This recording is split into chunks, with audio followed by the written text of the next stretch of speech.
las gracias por estar aquí y te pido que nos des inspiración para transmitir algo sencillo, pero que ayude a nuestras almas a crecer. En el nombre de Jesús de Nazaret, amén. Tomad asiento. Saludos de hermanos, saludos de Fernando de Málaga, amén. Saludos del hermano Francisco Perelló. ¿Quién se acuerda de él? No se acuerda, sí. 88 años tiene y sigue predicando, amén. Yo sé que si él pudiera, vendría a visitarnos, amén. Saludos también del hermano Rodrigo, amén. El domingo hablamos de él, bueno, pues hoy ya hemos hablado y me ha dicho saludos a los hermanos. Bueno, gloria a Dios. Un centimico también nos ayuda, amén. Gloria a Dios. Bien, significa que hay un poco de corazón en las cosas que estamos haciendo. Bien, hermanos preciosos, vamos a empezar. Bien, Dios dice aquí, habiendo hablado muchas veces y en muchas maneras, en otro tiempo, a los padres, por los profetas. En estos postreros días, punto 1, ¿cuándo empezaron los postreros días? ¿Los postreros días son ahora? ¿O cuándo empezaron los postreros días? Los postreros días empezaron cuando Jesús, en el tiempo de Jesús. Esos son los últimos días. Bien, en los postreros días, desde entonces, desde que Jesús vino. El otro día escuché a un predicador que decía, bueno, en el Nuevo Testamento no habla del diezmo, dijo él, dice, solo Jesús en el Evangelio habla una vez. Y yo digo, pero Jesús no es la buena nueva. Entonces, hermano, tú que eres doctor de la iglesia, voy a decir el nombre, Armando Alducín, eres doctor de la iglesia y no sabes que Jesucristo es la buena nueva, o sea, el Evangelio. Cuando Cristo nace ya la esperanza y nace la salvación para los hombres. Desde el mismo momento en que nació. Entonces, gloria a Dios. Yo no sé por qué las personas se empeñan en querer decir lo que no dicen y tal, pero ¿por qué no dices lo que la Biblia? Cuando Jesús nace empezó una era nueva. Alabado sea su nombre. Bien, en estos postreros días nos ha hablado por el Hijo. Desde entonces, la forma, la manera, el medio, como tú quieras, Él habla a través de su Hijo. Y no hay otra voz. El Espíritu Santo repite sus palabras. ¿Lo tenéis claro o no? El Espíritu Santo viene en el nombre del Señor Jesucristo. Y el Espíritu Santo lo único que enseña son las cosas que Él enseñó. Recuerda las cosas que Él hizo.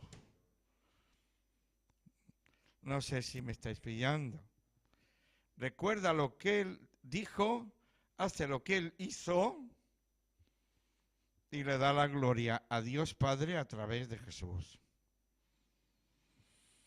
Entonces, desde entonces, Él nos habla por su Hijo. Entonces, es muy importante que nosotros sepamos qué es lo que dijo el Hijo. Amén. Ahora, esto de ser hijo tiene su aquel. Porque el hijo, ¿es más que un profeta o no? El hijo es más que un profeta, porque el hijo es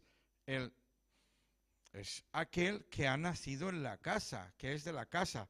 Pero no es que ha nacido en la casa, sino que es el heredero de todo. Y la Biblia te enseña que si es el hijo, es el que por el cual se hizo todo. Porque vamos a ver, ¿por quién está ahorrando aquella mujer que está sentada allí al fondo? ¿Para ella o para sus hijos? ¿A quién se lo va a dar todo? Cuando ella le llame el Señor a su presencia por los añitos ya con 99 años. Entonces, ¿para quién ha trabajado ella? ¿Para ti? No, Señor, ella va a trabajar para Laura. Y no te pongas envidioso, porque eso es así. La envidia no va a entrar. ¿Para quién vas a trabajar tú? ¿Para quién? Para tu hijo. Todo lo hizo para su hijo. ¿Quién vive? Entonces no te extrañes que Dios queriendo revelarse como Padre, ¿qué fue? ¿Dios antes o Padre? ¿Qué fue? Fue Dios antes. ¿Y si no había nadie que le adorara, era Dios? No. Era el ser eterno. No nos metamos en follones, pero tenéis que tenerlo claro. Si no había nadie que lo adorara, no era Dios.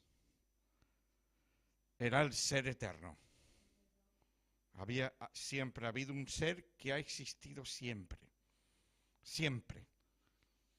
Y ese ser creó. Y al crear, le adoraron. Y entonces, porque si tú no adoras, tú no tienes Dios. Tú conviertes a Dios cuando lo adoras. Uy, José, ¿qué estás diciendo? No, pensarlo bien. Pensarlo bien. Él antes de ser Dios, era el ser eterno, el existente, el autoexistente, ¿verdad? Pero cuando Él creó, entonces la gente miró y dijo, ¡qué grande! ¡Qué maravilloso! ¡Gloria a Dios! Y la creación se rendía a Él. Bien, el Hijo, primero, ser eterno, segundo, ser Dios, tercero, Padre. Pero antes de ser padre, si tú puedes ser padre, pero ¿quién hizo padre a Dios? El Hijo. El Hijo es, cuando el Hijo viene a existencia, gloria a Dios, Él ya es padre. Hasta ese momento era padre en potencia, porque Dios tiene la potencia de ser lo que Él quiera, pero la manifestación vino cuando el Hijo vino a la existencia. Amén. Entonces, dígame usted, ¿está correcto que Dios dijera que solo le agradaba a su Hijo? ¿Que estaba encaprichado con Él? ¿Que lo quería más que nadie? ¿Que todo el universo es suyo? ¿Que todo lo hizo por Él? ¿Que todo lo hizo con Él? ¿Vamos a sentir envidia por eso? Tú y yo somos unos postizos. Por eso el Salmo dice que te pongas en paz con el Hijo, porque no tienes nada que rascar. Ni que seas hebreo, ni que seas gentil, ni que seas griego, ni que seas romano. Como no te pongas en paz con el Hijo, no tienes nada que rascar. Porque aquí el que me gusta a mí es mi Hijo. Y todo lo hago por Él. Y todo lo que Él me pide, yo se lo doy. Y como Jesús era tan bueno, le pidió muchas cosas. Entre otras cosas, le pidió que tú estuvieras allí. Y le pidió muchas cosas. Pero Él las hace por su Hijo, no por usted. Ni por mí. Porque usted y yo somos pecadores. Antes, después y ahora. ¿O no? Y si entramos a aquel lugar, entramos por su gracia, no por tus méritos. Entramos porque Él abre la puerta y te dice, entra. Pero no porque tú has hecho algo y te mereces entrar, porque San Juan estaba llorando y llorando y llorando y llorando, y decía, es que no hay nadie. Ni en el cielo ni en la tierra no hay nadie. Y él dijo, ay, madre mía, si no hay nadie, ¿qué vamos a hacer? Y entonces una voz le dijo a un anciano de allí, dice, oye, yo sé algo más que tú todavía, por lo menos. Tú sabes mucho, que eres un apóstol y tienes toda la revelación y eres un gran profeta, pero no lo sabes todo. Pero yo sé algo más que tú, gloria a Dios. Hay uno que se llama el león de la tribu de Judá, gloria a Dios, que ese, aleluya, ha vencido, gloria a Dios. Y ese, si tú te llevas bien con él, que es que tú dices, yo quiero llevarme bien con Dios, pero no te equivoques, llévate bien con Jesús. Y ya lo tienes hecho.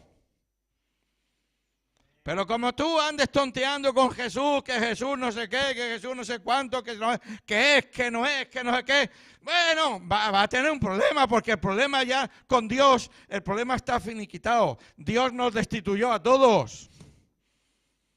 Dios nos dijo 70, 80, 100 años y out. Y el que quiera vida eterna tiene que entrar por la puerta. Y si no entra por la puerta no la va a tener, gloria a Dios. Entonces yo no sé qué es lo que me predican por ahí, que van a entrar por acá, que van a entrar por allá, que van... Oiga, la puerta es Jesús, el Hijo, la palabra, lo que Él dijo es la puerta. Y tú tienes que entrar.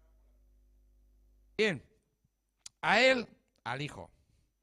Si estamos en Hijo, estamos en morfe. Estamos ya en ser. Ahora, quiero deciros una cosa. Bueno, vamos a ver. Es que no quiero adelantarme. Dice que lo constituyó heredero de todo. ¿O no? Por quien hizo el universo. ¿Tú ves el sol? ¿Ves lo que hay por ahí? Todo lo hizo Dios para su Hijo. El cual, siendo el resplandor de su gloria. Claro, es que Dios quiso tratar con los hombres. Dios siempre, el Eterno, ha querido hablar contigo, ha querido hablar conmigo, ha querido hablar de alguna manera. Pero Él podía hablar contigo en el Edén cuando tú estabas correcto. Pero desde el Edén ya el Señor no puede hablar contigo. Entonces Él, queriendo comunicarse con su creación,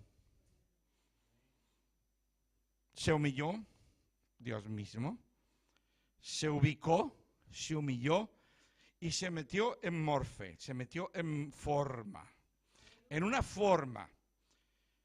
Y a eso se le llama el Hijo. Amén. Dice aquí, el cual siendo el resplandor de su gloria y la imagen misma de su sustancia.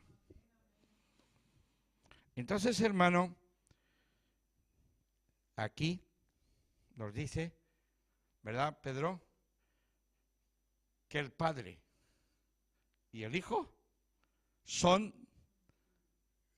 de la misma sustancia. ¿Lo veis o no? Son de la misma naturaleza. Son idénticos los dos. Solo que uno, una manifestación de Dios es como Padre y otra es como Hijo. Y claro, como es normal, si uno es hijo, tiene que estar sometido al Padre. Pero los dos son de la misma sustancia. O sea, son consustanciales los dos el uno al otro. ¿Tiene uno sangre? El otro tiene sangre. ¿Me estáis entendiendo? A ver, ¿qué es ser de la misma sustancia? Tener la misma sustancia, ¿verdad? Son iguales los dos. ¿Lo veis o no? Bueno, eso es lo que dice aquí, lo que El apóstol Pablo, pero que Pablo no está diciendo nada porque lo que está diciendo lo está diciendo porque el Hijo lo dijo. ¿Qué somos el Padre y el Hijo? ¿Qué son? ¿Uno por unidad, por convenio, por acuerdo o son uno por esencia? A ver, Rosa. Por esencia.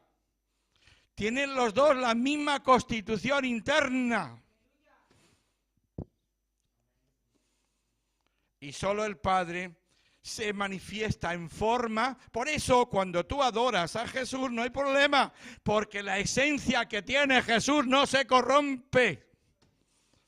Si yo empiezo a decirte a ti, qué bueno eres, qué majo eres, qué grande eres, qué tal, al final te descompones.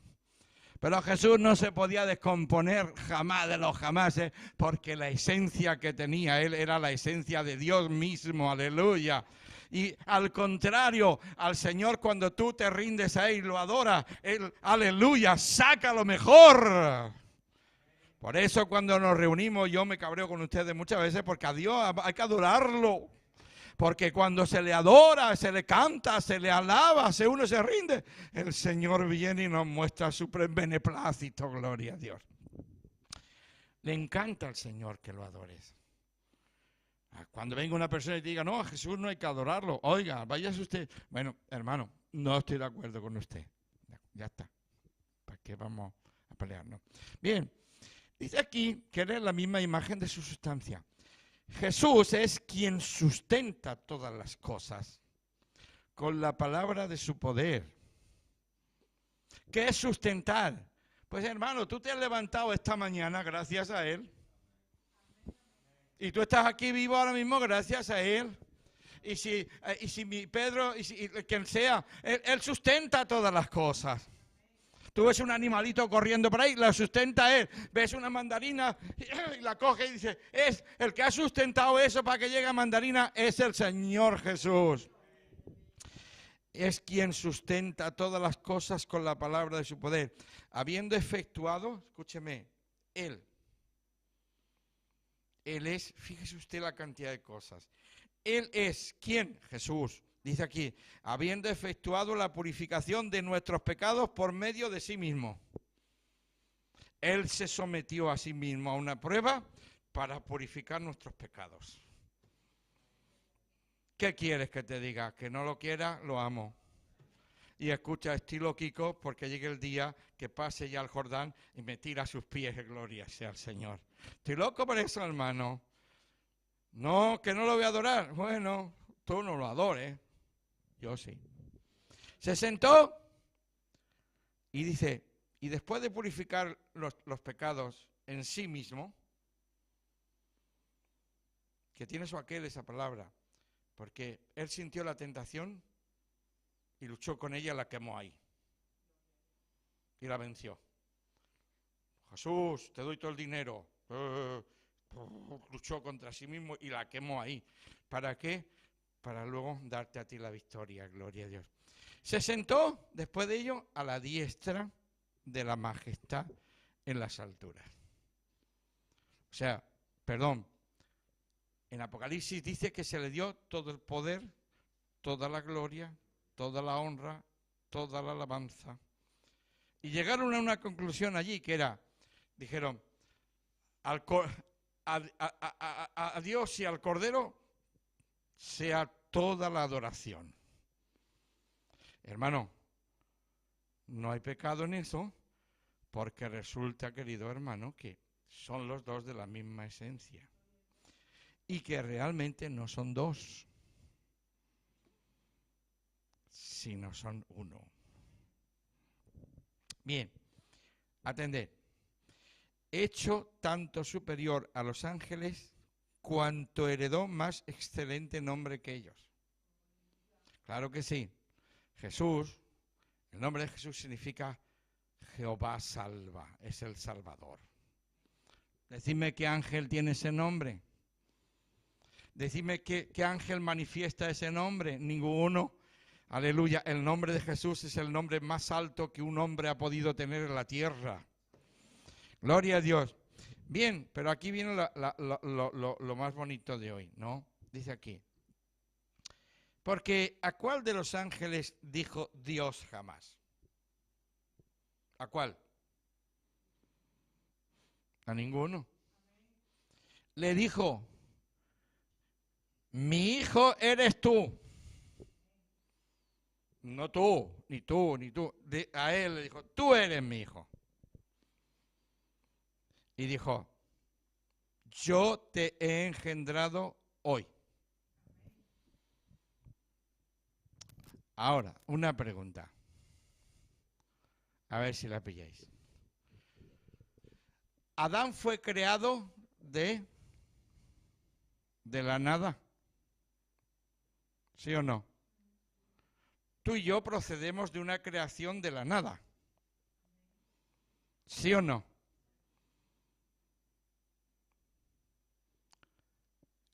¿Jesús fue creado?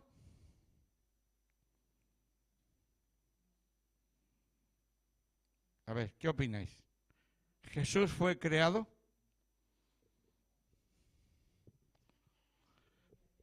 Yo sí fui creado en origen.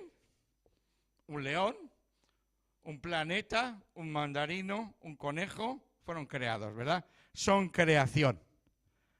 ¿Lo vais viendo o no? Pero de Jesús no dijo yo te creé hoy. Por eso cuando algún hermano dice por ahí que Jesús es una creación, no. Aquí no dice eso. Aquí dice yo te engendré hoy. ¿Y qué es la palabra engendro? ¿Qué es lo que lleva dentro? La semilla. ¿Y qué lleva? El gen. La semilla, el gen, ¿verdad? Gloria a Dios. Y el Señor dice, yo te he engendrado hoy. Aleluya. Engendrar significa que tú estás haciendo una persona o algo igual a ti mismo. Qué maravilloso. Pero esto es tan fácil de entender y tan complicado. No es lo mismo crear que engendrar. Es verdad que el hombre y la mujer tienen esa cualidad cuando se unen en amor de engendrar algo semejante a ellos, igual. No semejante, igual. Solo que con la unicidad que tiene cada ser, porque cada ser es diferente. Amén. Cada ser tiene su particularidad única. Pero, ¿sabríais explicarme la diferencia entre creado y engendrado?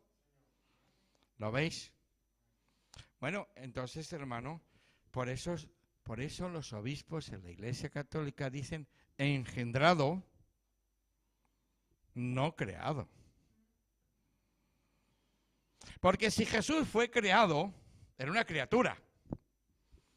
Y a una criatura no se le debe rendir gloria. ¿Lo entendéis o no? Si Jesús fue creado, como dicen muchos, los hebreos dicen que fue un hombre, los islámicos dicen que tal, los judaizantes dicen que fue un hombre, y dicen, bueno, usted diga lo que quiera. La Biblia aquí en hebreos dice que fue engendrado. Y no lo dice en hebreos, lo dice también en el Salmo, yo te engendré hoy, porque hebreos es la repetición del Salmo número 2. Entonces, queridos hermanos, cuando tú engendras una vida, cuando se junta el yin y el yang, el positivo y el negativo, lo que sale es un ser de idénticas características y cualidades y naturaleza como el que se ha engendrado, gloria a Dios. Y ese ser tiene, aleluya, las características de su padre y de su madre, gloria sea a Dios. Entonces Jesús tenía todas las características de Dios. ¡Qué maravilloso! Gloria a Dios. ¿Lo habéis pillado o no? Gloria a Dios. Bien, yo entiendo que nunca hemos predicado esto así, ¿no? Pero yo es para confirmaros. Yo te engendré hoy. Yo seré a él por padre. Y él me será a mí hijo. Y escuche, y esto es Dios hablando, ¿eh? Y otra vez cuando lo introduce en el mundo, cuando introduce al primogénito, ¿quién es el primogénito? Él era el primogénito. No era Adán el primogénito. No, señores. El primogénito era Él. Él es el primogénito del Padre. Ahora, el primogénito mío es Josué. Pero el primogénito de Dios es del Padre, es Jesús. ¿Lo entendéis o no? Cuando introdujo al primogénito, dice el Señor que vino a visitar a través de las edades, vino a visitar con los siervos, ¿verdad? Con los profetas, ¿no? Vino con los profetas y tal. Pero dice, pasado el tiempo vino su Hijo. Hoy está aquí su Hijo. Y nos reunimos en el nombre de su Hijo. Y su nombre es salvación para nosotros, perdón de pecado, y es venida del Espíritu Santo. Es poder y es gloria, es alabanza, gloria a Dios. Es reconciliación con Dios. Y estamos contentísimos de tener un nombre, sobre todo nombre, sobre nosotros. Cuando lo introdujo en el mundo, dice, adórenle todos los ángeles de Dios. ¿Qué os parece? Lo dice la Biblia. Ahora viene un espíritu mentiroso y dice, no, eso está cambiado, está tal y tal. Ay, Señor de mi vida. Claro, los testigos de Jehová cambian la Biblia, hacen la suya a su manera, los otros hacen su... Y aquí cada uno hace su Biblia a su manera. Déjala quieta. Dios cuida de su palabra. Y el Espíritu Santo luego te lo va a explicar. Bien. Dice aquí que cuando lo introdujo le dijo a los ángeles que lo adoraran. ¿Qué os parece? Bueno, ¿se ha quedado clara lo de crear y engendrar? ¿Sí? ¿Se ha quedado claro? Bien. Ahora, hermanos, quiero deciros este detallito nada más. Este problema, la iglesia empezó en Pentecostés. Y la iglesia empezó a crecer, a desarrollarse por acá y para allá. Iban saliendo pastores, obispos, personas que amaban a Dios y abrían puntos y se comunicaban entre ellos. Y en aquellos tiempos existían los apóstoles, que eran los que iban de un sitio a otro. Y los apóstoles servían de nexo de unión, porque los apóstoles eran los testigos directos del Señor. Y claro, estando ellos tenían esa autoridad de que cuando veían cosas decían, no, Jesús dijo esto, y llegaban ellos y decían, no, eso no lo dijo, dijo esto. ¿No? Pero esos apóstoles eran los que hacían que la obra estuviera junta, estuviera tranquila. Las palabras que se hablaban en un sitio se hablaban en otro, y si se equivocaban, llegaban ellos y las corregían un poco, con amor. Ustedes saben que ya en el principio empezó a haber problemas. Empezó a haber problemas con los judaizantes. Los judaizantes decían que te tenías que circuncidar, que tenías que guardar la ley, que tenías que guardar el sábado, y había problemas con esas cosas, ¿no? Y entonces los apóstoles convocaron el primer concilio ecuménico. ¿Quién vive?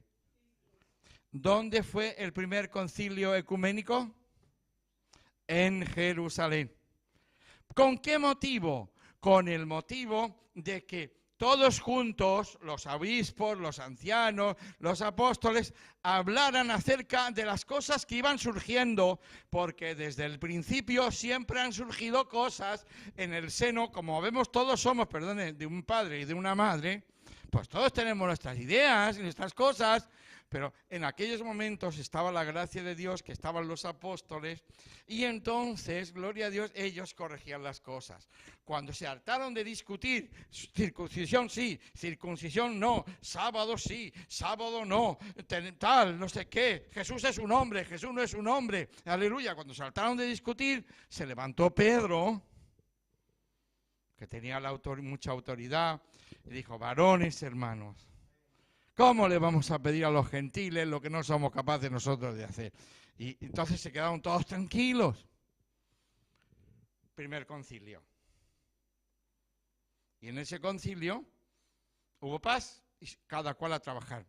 Se dispusieron a trabajar hacia adelante. Murió Pedro, murió Juan. Juan muere en el año 100, por ahí. Muere Pedro, muere Juan, muere San Pablo asesinado, ¿no? Pedro lo asesinan, a Pablo lo asesinan, Juan muere de viejo, ¿no? Pero habiéndolas pasado muy mal. Y bueno, sigue la historia de la iglesia sigue caminando. Pero ¿qué dijo el profeta? Pablo.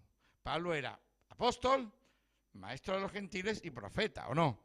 Y dijo, cuando yo me vaya, vendrán lobos que no tendrán misericordia del ganado, lo van a destrozar. La iglesia va a seguir hacia adelante y entonces, desde que San Pablo y San Juan mueren, la iglesia empieza en un estallido de iglesias, de grupos, de pensamientos, de historias, de libros, de cosas que van caminando hacia adelante. ¿Qué os parece? Amén. Porque contamos con que Dios es un Dios bueno y Dios deja que la gente hable y opina y escriba. Vamos caminando. ¿O venís conmigo? Vamos caminando, vamos al siglo II, que es el año 100 y pico, vamos caminando hacia el siglo III y llegamos al siglo IV. ¿Quién gobernaba aquella zona en el siglo IV? ¿Quién gobernaba? ¿El siglo IV qué año es? El siglo IV después de Cristo, el 300. 300 y algo. ¿Quién gobernaba la zona de Palestina o de Jerusalén? Toda esa zona, ¿quién la gobernaba en ese tiempo? Roma. ¿Roma qué imperio? ¿De Oriente o de Occidente? La gobernaba el imperio de Oriente, el imperio bizantino. En ese tiempo había un hombre que se llamaba Constantino, el Grande. Él no se llamaba Constantino, él se llamaba Flavio Valerio. Pero como era muy constante, pues le pusieron Constantino. Sí, leerlo. No se llamaba Constantino, su nombre verdadero. Constantino era un emperador y los emperadores tenían territorios aquí, acullá y por donde quiera que estaban. ¿Y qué pasaba? Que para el tiempo de Constantino, para el año 318 de la era cristiana, ¿qué ocurrió? Que en el tiempo de Constantino ya había 30 maneras diferentes de cristianismo. ¿Me están escuchando o no? Para el tiempo de Constantino, él en el año 318 hace un edicto que se llamaba el Edicto de Milán. Y es el edicto de la tolerancia religiosa. Constantino vio que su imperio, uno de los factores de peleas en su imperio era yo soy cristiano, tú eres musulmán, yo soy cristiano no sé qué, estaban siempre peleando y había muertes por eso. La religión siempre trae muertes, hermano. Y Constantino decía, tengo un gran imperio, pero entonces voy a ver si los puedo poner en paz a todos. Y entonces él no era cristiano, creo que nunca lo fue. Él era zoroastrista. Pero eso a nosotros no nos interesa, ni ahora lo vamos a discernir. Pero él dijo, a mí me interesa que mi imperio tenga paz, que se lleven bien. Y entonces él hizo un edicto, el Edicto de Milán, dando la tolerancia religiosa en su imperio. Ahora, ¿quiénes eran los que estaban ocultos en este tiempo? Los cristianos. Los seguidores de Cristo estaban todos ocultos en la clandestinidad porque eran perseguidos. Cuando surgen, si estaban en la clandestinidad, significaban que los cristianos se reunían con su pastorcico aquí, allá, y cada uno pensaba de una manera. Porque tú te pones a leer la Biblia y te viene una idea y dices, ¡ay, esto es! Y el otro, ¡ay, esto es! ¡Gloria a Dios! Y así anda la cosa. ¿Qué ocurre? El edicto de Milán los saca todos fuera. Empiezan a congregarse. Constantino les da dinero para que hagan sus templos, sus cosas. Y Constantino se da cuenta de que la cristiandad era lo que más había. Todos, de alguna manera, hablaban de Jesús. Todos hablaban de Jesús porque Jesús es maravilloso. Para un trinitario, para un unitario, Jesús es maravilloso, no hay otro como Él. Y entonces, ¿qué ocurre? Que, hermano, cuando Constantino se da cuenta de la realidad, él dice, bueno, ¿y quién es el jefe vuestro? No, no tenemos jefe. ¿Cómo que no? No, nuestro jefe es Jesús. Pues que venga Él. No, es que Él está en el cielo.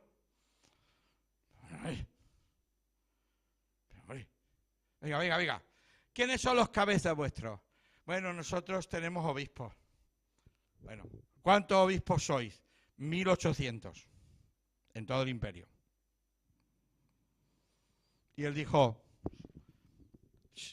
traédmelos para acá todos.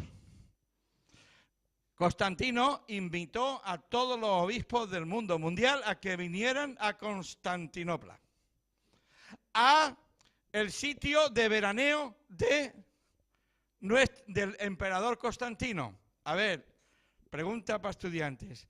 ¿Cuál era el sitio donde veraneaba Constantino? Nicea.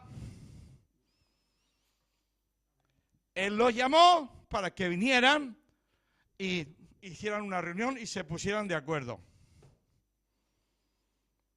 Ustedes dirán, ¿pero qué rollo está metiendo José? Esperad un momentito, que llegamos.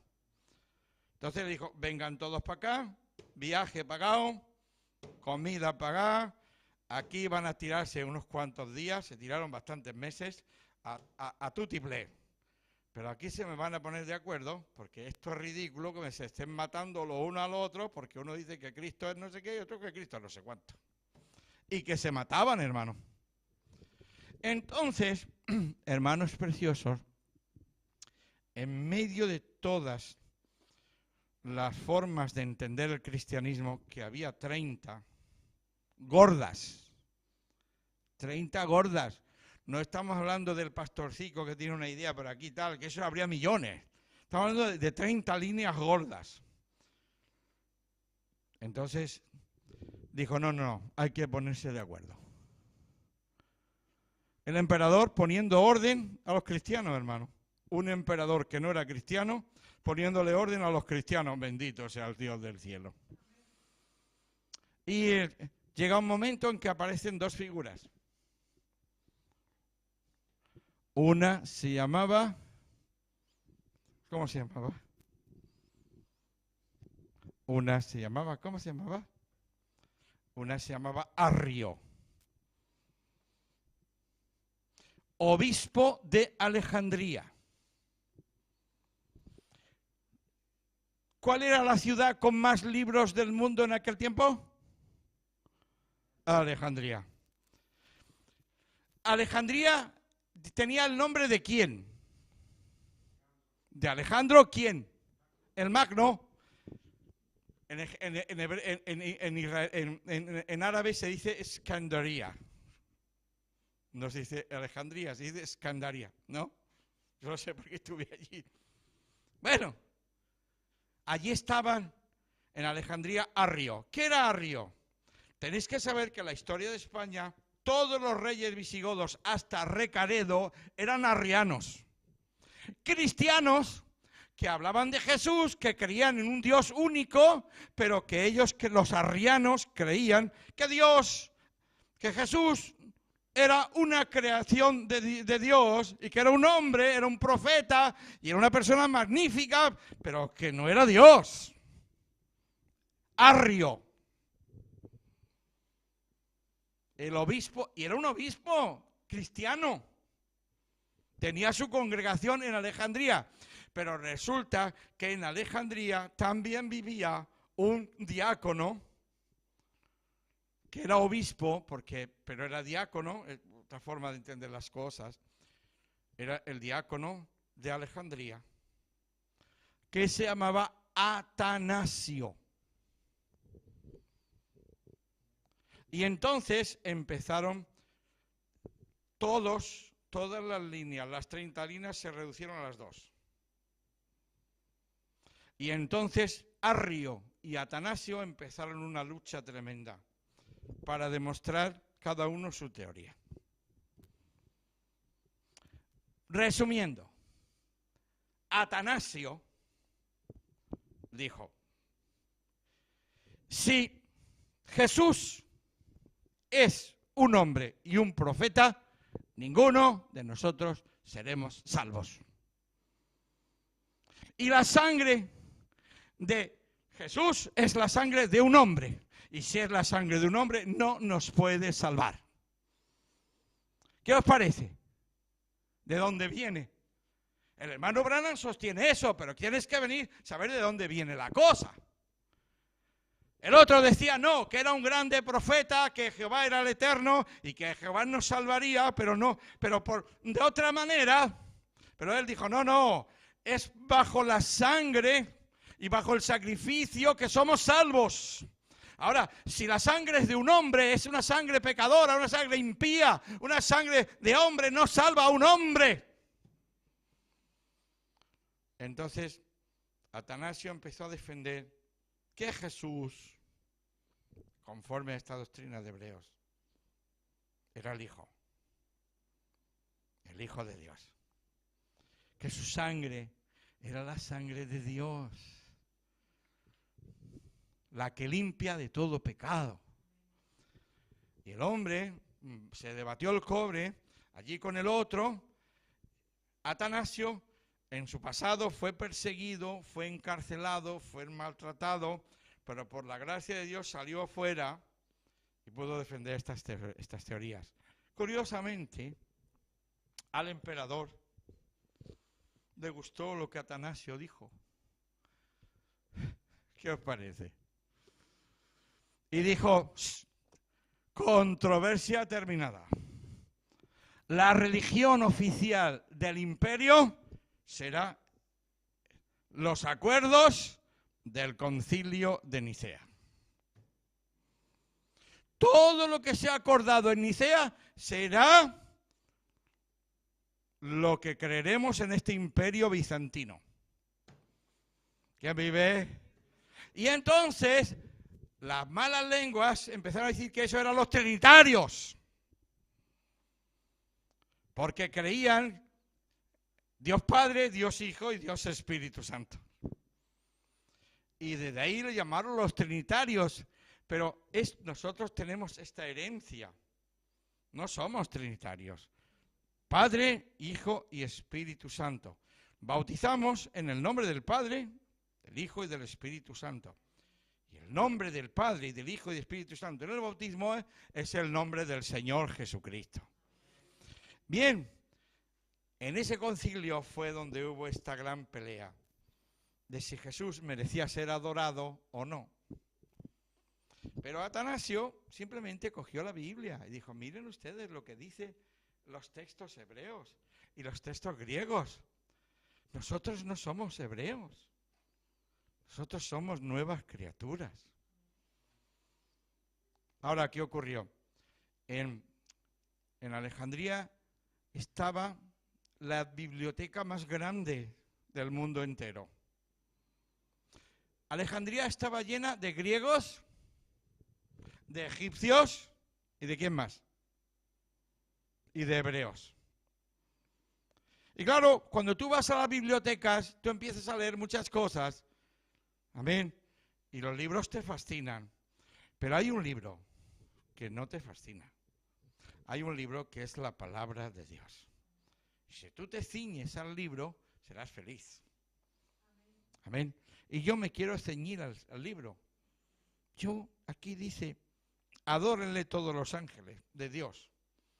Entonces yo digo, si un ángel le adora, ¿yo quién soy? Pues yo también le adoro. ¿Verdad?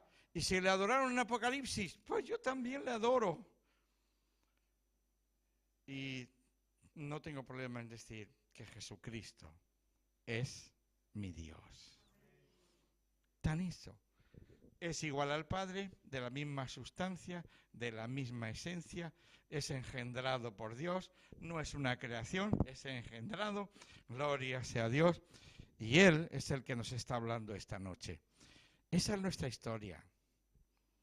Amén. Cuando hablamos del Concilio de Nicea, siempre hablábamos mal. Hermano, hay que estudiar un poquito más, ¿verdad? Hay que estudiar un poquito más. ¿Allí fue donde empezó la Iglesia Católica? Sí y no. Sí y no. Allí empezó una forma de ver que llegó a Lutero, llegó a Wesley, llegó a Pentecostés. No sé si me entiendes. Y sí que es verdad que eso ha sido un camino que nos ha traído nosotros hasta lo que creemos hoy. Gloria a Dios. Amén. Nosotros no nos catalogamos de trinitarios en el sentido de que no creemos en tres dioses. Amén. Pero no te equivoques, no te equivoques. Eso es una reducción muy grande.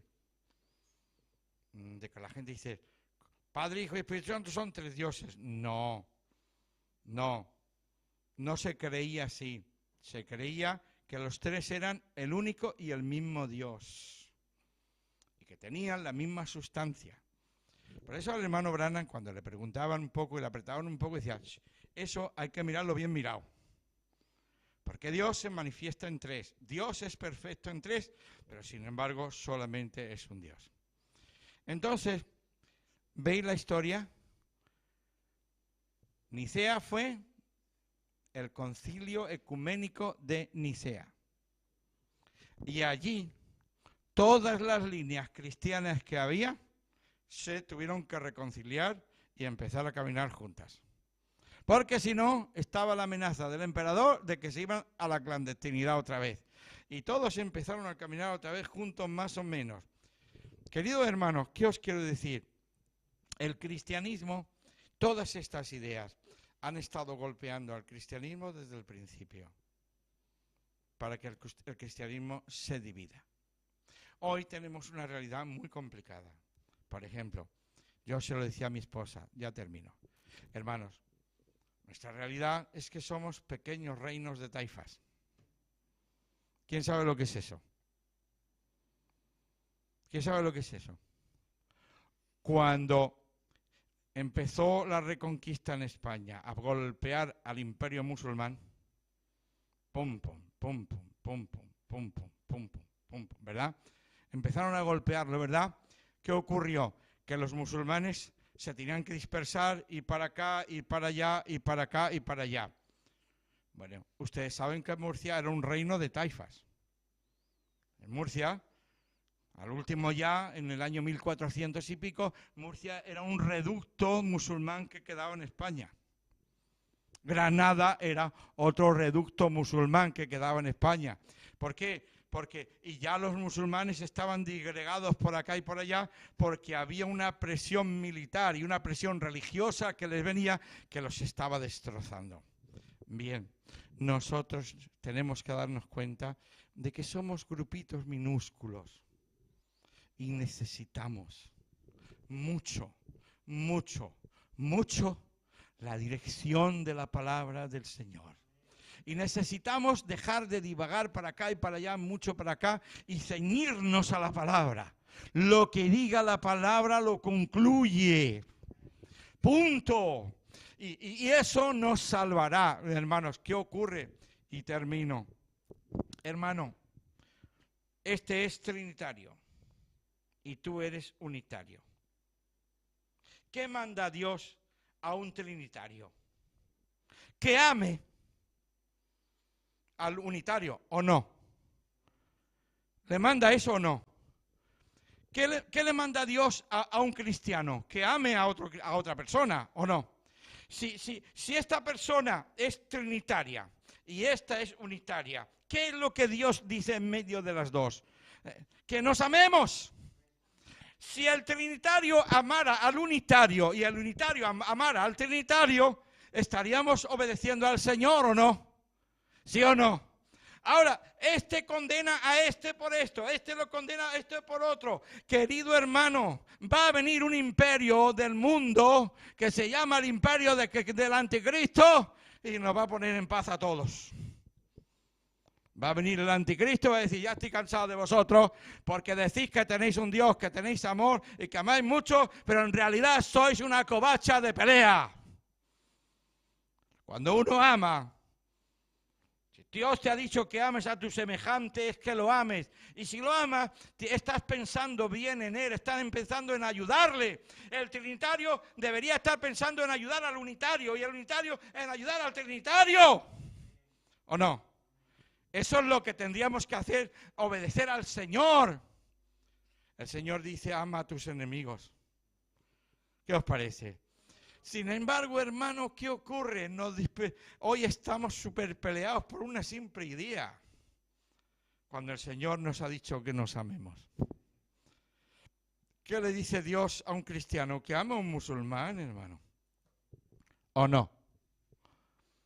¿Cristo le dice a un cristiano que ame a un musulmán o no? Y que ame a un católico, y que ames al otro, y que ames, ¿verdad? ¿Te lo dice o no te lo dice? Sí lo dice el Señor. El Señor dice, amaos los unos a los otros. Si eso existiera, os digo la verdad, todas esas ideas se irían todas al traste. ¿Y sabes qué es lo que pasaría? Que el imperio del amor estaría en medio de nosotros. Al remate, el Señor lo que dice, hermano, tú eres cristiano, ama a aquel. Ámalo. ¿Y qué significa amarlo? Haz algo por él, bueno. Compréndelo, entiéndelo, escúchalo, bendícelo. ¿Quién vive? Eso es lo que yo quiero transmitiros. Sin embargo, ¿qué ocurre? No, es que es un diablo. Hermano, estamos equivocados. Eso no es lo que Dios nos enseñó. Jesús nos enseñó a amar. Pero que es un romano. ¿Por qué ayudas a un romano? No he visto tanta fe en Israel más que ese romano. Pero Señor, ¿por qué ayudas a un romano que nos están matando? Ama a tus enemigos. Yo amo a Jesús porque era único. Porque fue fiel y consecuente hasta el final con su pacifismo. Jesús amó a sus enemigos, ¿o no? Perdón, una cosa, ¿nosotros amamos a nuestros enemigos? Vamos a ser sinceros. ¿A que no, Rosa? Todavía no. Rosa, no te avergüences que yo también tengo. Yo estoy ahí. Pero el Señor dijo, ama a tus enemigos. ¿Cómo le amamos? Si el amor es lo único que une. El amor es lo único que vence. El amor es lo único que derruba los muros. Pero claro, el amor es lo único que el diablo le teme, hermano. No, es que es trinitario. Demonio. No, es que es unitario. Demonio.